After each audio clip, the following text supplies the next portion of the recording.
Yeah, we're at South by Southwest Interactive with Eric Schwartzman, author, consultant, and now, I guess, a panelist on the business ramifications of using social media. Eric, let's talk a little bit about your book with Paul Gillen, Social Marketing. What was the origin of the book, and tell us about the response thus far. Sure. Thanks for inviting me to do this. Paul has been a long-time listener of my PR podcast at ontherecordpodcast.com. He cites the podcast in his other books as a source of information, and we were originally going to write a book using the information from my podcast as source material, but both of us saw that there was really a dearth of content in print available on how to use social media for B2B. You know, I'll be teaching a social media boot camp, and someone will raise their hand and say, well, I get the fact that you need to be on Facebook if you sell popcorn, but how do I connect with business customers through these channels? And both Paul and I had done that. We felt as though, you know, there is a way to do that, but there was no book on it.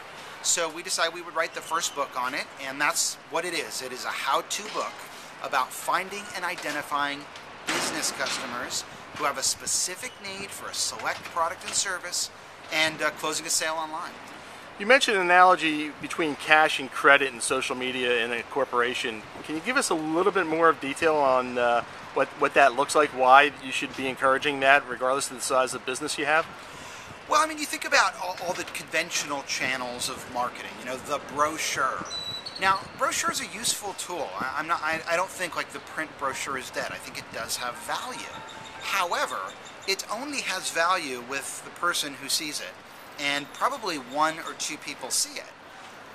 A blog, on the other hand, is seen by anyone who finds it through a search engine. It can be shared by that person through social channels. So it has a pass-along rate, kind of like a credit card. Like when you make a credit card transaction, it's automatically recorded. So the more activity you conduct through social networks, the more information you leave behind that can be discovered by others. Whereas if you print a brochure, if you exhibit at a trade show conference, any of these channels are limited in their reach. I'm not saying they're dead. I think they still have tremendous value, but I do think that social has more value just because it's discoverable. Great. Eric is our co-chair this year for the Public Relations Society of America Digital Impact Conference, May in New York.